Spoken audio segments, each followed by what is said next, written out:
नमस्कार दोस्तों, स्वागत मेरे इस चैनल गेनमेट एकेडमी में। आइए एक्सरसाइज करके आज का क्लास की शुरुआत करते हैं, आगाज़ भी करते हैं और चलते चलते परिभाषा भी बता देते हैं कि इसकी परिभाषा क्या होती है। तो भाई हम व्हाइट बोर्ड की परिभाषा तो बताएंगे नहीं, यहाँ पे लिख दिए हैं धातु अधातु, इसको मेटल और नॉन मेटल के नाम से जाना जाता है।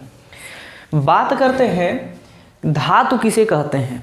धातु जैसे मान लीजिए कि आप सड़क पे चल रहे हैं और किसी व्यक्ति ने आपको ऐसे चीज़ से पीट दिया जो आपके सर पे लगा तो टनाक दे बोल दिया, उसको कहेंगे धातु। या तो वो लोहे से मारेगा या तो बांस से तो पक्का नहीं मारेगा, ठीक है। डंडा से तो बिल्कुल नहीं मारेगा, डंडा से मारेगा तो फट दे बोलेगा, जब टन दे बोलेगा तो इसका मतलब है कि वो धातु से मारा है। परिभाषा ये मत लिखिएगा एग्जाम में, धातु किसे कहते हैं। परिभाषा ये होता है कि धातुएं उष्मा तथा विद्युत के सुचालक होती हैं, उन्हें ही धातु कहा जाता है। या वे पदार्थ, ऐसे लिख सकते हैं, वे पदार्थ जो उष्मा और विद्युत के सुचालक होती हैं उसे क्या कहते हैं, धातु कहा जाता है। ऐसे लिख सकते हैं, ऐसे पदार्थ जिसमें आसानी से धारा प्रवाहित होती है। धारा का मतलब होता है विद्युत धारा, इलेक्ट्रिक करंट प्रवाहित होती है, उसे कहते हैं धातु कहते हैं।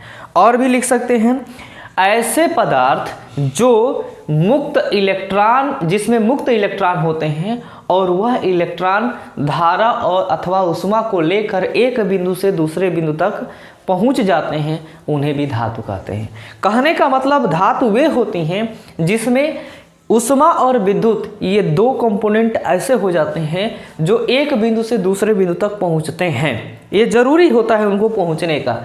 तो कहने का मतलब होता है कि वे पदार्थ जो उष्मा तथा विद्युत के चालक होते हैं उसे क्या कहा जाता है, धातु कहा जाता है। उष्मा और विद्युत ये दोनों होना ही चाहिए। कहने का मतलब आप देखिए, इतना बड़ा एक छड़ है, ठीक, इतना बड़ा एक छड़ ले लीजिए। इस छड़ में यहाँ पे आप लगा दीजिए आग लगा दीजिए। जैसे ही आग लगाएंगे, ये बर्नर होता है, ठीक है, बर्नर। अब कोई पूछेगा नहीं कि बर्नर क्या होता है। बर्नर का ये मतलब होता है, लेबोरेटरी में जब जाएंगे तो वो एक तरह से गैस चूल्हे टाइप का होता है और जैसे उसमें आग लगाया जाएगा तुरंत उसमें आग जलेगी और जैसे आग जलती है तो ये लोहे की छड़ को गर्म करना चालू कर देगा। अब ध्यान से सुनिए, जैसे लोहे के हिस्से को यहाँ पे अगर आप गर्म करेंगे, इसमें होते हैं फ्री इलेक्ट्रॉन हीट को लेकर भागना चालू करेंगे, ठीक। इस वाले हिस्से पर फ्री इलेक्ट्रॉन होते हैं। आप ध्यान से सुनिए, ये लोहे की छड़ है, ये लोहे की छड़, इस लोहे की छड़ पर फ्री इलेक्ट्रॉन ऑलरेडी मौजूद होते हैं।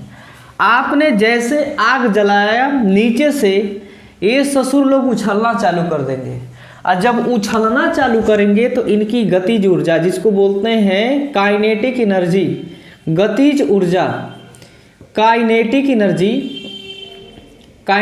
एनर्जी क्या हो जाएगा, एनर्जी बढ़ जाएगा। और जैसे काइनेटिक एनर्जी बढ़ेगा तो यह ऊर्जा लेकर यहाँ से यहाँ तक पहुँच जाएगा। तो जैसे ही आप कहेंगे कि चलो ठीक है, हम तो गर्म इधर कर रहे हैं, थोड़ा इधर छू के देखते हैं, तो जैसे इधर छुएंगे ना तो आपका आँख, मुंह, हाथ और पिछवाड़ा सब लाल हो जाएगा। कहेंगे कि यहाँ पे भी क्या हो गया है, हीट पहुँच चुका है, मतलब गर्मी यहाँ पे भी है, ठीक, गर्मी यहाँ पे है। कहने का मतलब क्या होता है कि इसने क्या किया, फ्री इलेक्ट्रॉन जो है हीट को लेकर एक पॉइंट से दूसरे पॉइंट तक पहुँच जाता है। इसका मतलब है कि ये धातु है। तो धातु की परिभाषा आप मैंने बताया भी, समझाया भी, एक बार और दिमाग में ठूस लीजिए। परिभाषा क्या परिभाषा है कि वे पदार्थ जो उष्मा और विद्युत के चालक होते हैं अथवा सुचालक होते हैं अथवा इलेक्ट्रॉन के माध्यम से, फ्री इलेक्ट्रॉन के माध्यम से ऊर्जा को लेकर एक बिंदु से दूसरे बिंदु तक पहुंच जाते हैं, उन्हें धातु कहा जाता है। क्या कहा जाता है, धातु। अब धातु में कौन कौन से हो सकते हैं और किस किस चीज़ों को आप जान सकते हैं। अगर धातु की बात करते हैं तो धातु में हो सकता है लोहा, ठीक, चांदी, ठीक है, चांदी ले सकते हैं, सोना ले सकते हैं, ठीक है, अथवा सब कुछ ले सकते हैं। मतलब कि सभी धातुएं ऊष्मा और विद्युत के चालक होती हैं, इसमें कोई शक नहीं है। सभी धातुएं ऊष्मा और विद्युत के चालक होती हैं। ये आपसे एक क्वेश्चन जरूर मैं पूछूंगा कि वह कौन सा ऐसा धातु है जो ऊष्मा और विद्युत का कुचालक होता है। कमेंट बॉक्स में छाप दीजिए, आपका आज का सवाल है। कमेंट बॉक्स में छाप दीजिए कि कौन सा ऐसा धातु है जो ऊष्मा अथवा विद्युत का कुचालक होता है, न कि सुचालक होता है। ये आपका सवाल है, आज का सवाल है। ये आपको मैं आज होमवर्क में दे रहा हूँ। कमेंट बॉक्स में छापना है, लिख कर भेजना है। अगर वीडियो देखना तो जरूर छापना, नहीं तो मारेंगे लोटा चला के। देखो, लोहा सभी धातुएं, एक्चुअली सभी धातुएं ऊष्मा और विद्युत के चालक होती हैं। मैंने क्वेश्चन आज का बता दिया। बात ये है, अब गतिज ऊर्जा की बात करते हैं। तो गतिज ऊर्जा जो फ्री इलेक्ट्रॉन होता है, ये अचानक जो गतिज ऊर्जा का मतलब इसके इलेक्ट्रॉन के वेग में परिवर्तन होता है हीटिंग इफेक्ट के वजह से। इसलिए यह ऊर्जा को एक बिंदु से दूसरे बिंदु तक क्या करता है, पहुंचाने का काम करता है। इसलिए इन्हें हम क्या कह सकते हैं, धातु कहते हैं। अब सवाल ये जनरेट होता है कि धातु में सबसे बढ़िया धातु कौन है जो अच्छे से ऊष्मा और विद्युत का चालक माना जाता है, सबसे अच्छा माना जाता है। तो सबसे अच्छा अगर बात किया जाए तो सबसे अच्छा अगर ऊष्मा विद्युत का जो चालक होगा वो चांदी होता है। चांदी सिल्वर बोलते हैं उसको, सिल्वर चांदी होता है। कहने का मतलब जो सिल्वर होता है वो सबसे बढ़िया ऊष्मा और विद्युत का क्या माना जाता है, चालक माना जाता है। और सोना, ये दोनों चीज़ जो है ये सबसे बढ़िया ये सबसे बढ़िया जो है ऊष्मा और विद्युत का चालक माना जाता है, क्योंकि दो धातुएं ऐसी होती हैं जिसमें ऊष्मा और विद्युत के चालक माने जाते हैं।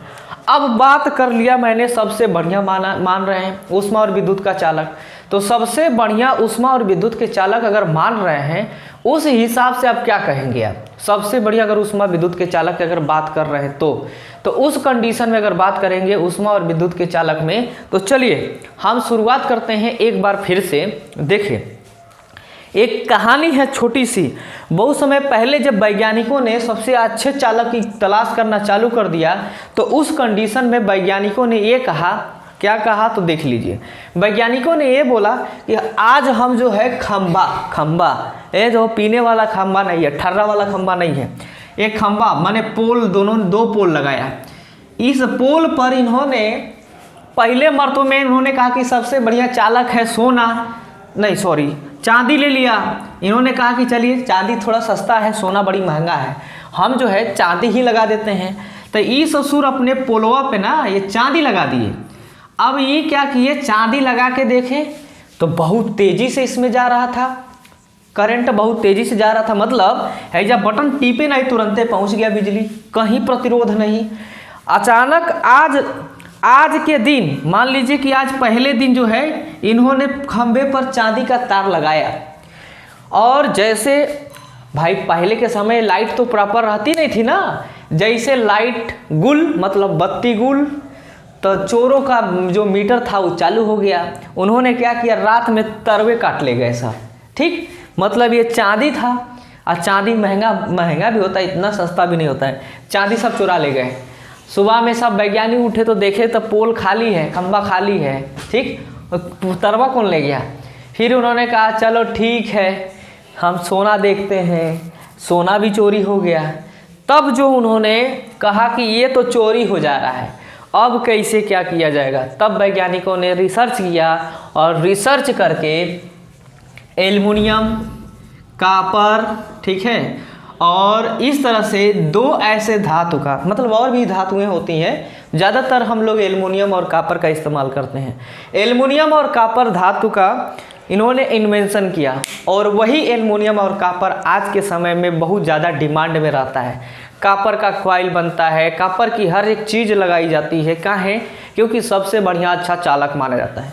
एल्युमिनियम भी है, एल्युमिनियम की भी चीज़ें बनती हैं। तो ज़्यादातर अगर बात करते हैं, यही दो धातु जो होती हैं इलेक्ट्रिक फील्ड में अपना जो है धाक जमा के बैठी हैं। चांदी नहीं लगाएंगे भैया, चांदी लगाएंगे तो सब समझ लीजिए कि माजरा गड़बड़ा जाएगा, खतरनाक चोरी होगा। इसलिए एल्युमिनियम और कॉपर लगाया जाता है। एल्युमिनियम कॉपर जो होता है सबसे ज़्यादा मात्रा में इस धरती पर उपलब्ध है। अब बात करते हैं मैंने धातु के बारे में मैंने परिभाषा बताया, उदाहरण बताया, ससुर का एक छोटा सा कहानी भी बता दिया। अब बात करते हैं धरती पर सबसे अच्छा चालक मैंने बता दिया, चांदी, याद रखिएगा ये क्वेश्चन है। अब बात करते हैं कि इस धरती पर मतलब हमारे अर्थ पे सबसे अधिक मात्रा किस धातु की है। आपके दिमाग में ऑप्शन भी आ गया होगा, हम आपको 4 ऑप्शन देंगे। 4 ऑप्शन में हो जाएगा, मान लीजिए लोहा ले लीजिए, ठीक, तांबा ले लीजिए। ससुर को कितने लोगों को तांबा नहीं पता होगा, अरे हाई आयरन हो गया जी, ठीक, हाई कापर हो गया, कापर ले लो जी, और ये हो गया एल्युमिनियम, एल्युमिनियम ले लो। एल्युमिनियम का स्पेलिंग एल्युमिनियम ही होता है, एल्युमिनियम होता है जी, ठीक है, एल्युमिनियम, समझ जाना। और उसका बाद हो जाएगा ये चांदी ले लेना, ठीक। तो सबसे ज़्यादा जो है क्या पाया जाता है इस धरती पर? 4 ऑप्शन है, पहला, दूसरा, तीसरा और चौथा। कमेंट बॉक्स में छाप दो। कहने का मतलब कि 4 ऑप्शन में सबसे ज़्यादा धरती पर क्या पाया जाता है, तो दिमाग में पहला आ जाएगा। ऑप्शन में भी पहला लिखे हैं तो कहेंगे ससुर लोहा पाया जाता है, क्योंकि हर जगह यह लोहा बिखरा रहता है, लोहा पाया जाता है। Option number 1 correct.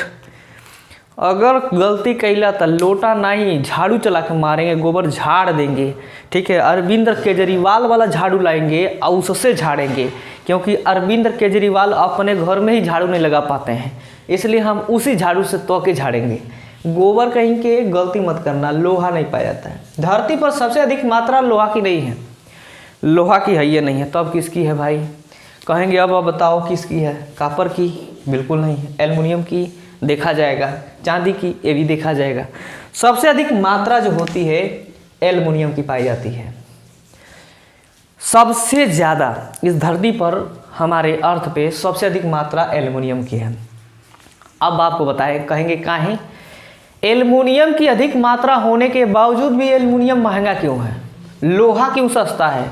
5 रुपया किलो है ना, कबाड़ी वाला आता है, ले लो कबाड़ी, और उसके बाद जो है चूरन थमा के चला जाता है।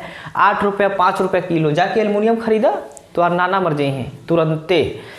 एल्युमिनियम बड़ी महंगा है, लोहा सस्ता है, जबकि लोहा सबसे कम उपलब्ध है और एल्युमिनियम ज़्यादा उपलब्ध है। बताते हैं, एल्युमिनियम जो होता है ना, ये अपने अयस्क के रूप में पाया जाता है। अयस्क का मतलब होता है बॉक्साइट। ध्यान से सुन लीजिए, एल्युमिनियम जो है, ठीक है, एल्युमिनियम जो है बॉक्साइट के रूप में पाया जाता है। बॉक्साइट के रूप में एल्युमिनियम बॉक्साइट के रूप में पाया जाता है।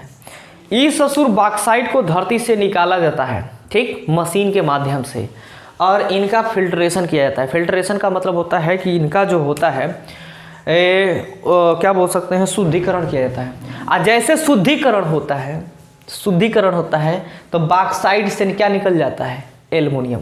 मतलब एल्युमिनियम की जो मात्रा है वो बॉक्साइट के अंदर है, और जैसे बॉक्साइट का हम शुद्धिकरण करते हैं तो उसमें से एल्युमिनियम प्राप्त होता है। क्या करते हैं जो वैज्ञानिक, जो साइंटिस्ट, जो इंडस्ट्री लगी हुई है इसको साफ करने में, उनका जो होता है कीमा निकल जाता है साफ करते करते। इतना ज़्यादा गंदगी होती है इसमें, इतनी गंदगी होती है, कई चरण में इसका जो होता है फिल्ट्रेशन होता है, और इसमें इतना ज़्यादा पैसा खर्च हो जाता है तब हमको एल्युमिनियम प्राप्त होता है। अब बताइए, हम ज़्यादा पैसा लगा के एल्युमिनियम बना रहे हैं, हाई लोहा जो है डायरेक्टे निकल जाता है, तो बताइए सबसे बढ़िया कौन हुआ? एल्युमिनियम हुआ कि यही हुआ? हाई ज़्यादा मात्रा में है, हाई बहुत ज़्यादा मात्रा में है। हमारे धरती पर हर जगह एल्युमिनियम है, लोहा नहीं है। लेकिन लोहा शुद्ध पाया जाता है, तुरंत निकाले तो उसमें भी अयस्क है भाई, मैग्नेटाइट है, फेराइट, तमाम लोहे के कम से कम 3 या 4 जो होते हैं वो भी अयस्कों के रूप में पाया जाता है। एजुराइट, क्यूपराइट, पाइराइट, इस तरह से जो है तो इनके भी अयस्क पाए जाते हैं। लेकिन बात करते हैं एल्युमिनियम की तो बॉक्साइट के रूप में पाए जाते हैं। इनको फिल्टर करते करते इनकी कहानी जो है गड़बड़ा जाती है, इसलिए ससुर ये महंगा हो जाते हैं। तो कहेंगे कि धरती पर सबसे अधिक कौन सा पाया जाता है? तो याद रखिएगा एल्युमिनियम पाई जाती है, क्योंकि ये बॉक्साइट के रूप में होती है। लोहा की मात्रा है लेकिन ज़्यादा नहीं है, एल्युमिनियम से कम है। इनको फिल्टर करते करते महंगा हो जाता है, इसलिए जो है दिमाग में नहीं बैठ पाता है। लोहा जो होता है क्या होता है? सस्ता होता है, इस वजह से आपको ऐसा लगता होगा। तो ये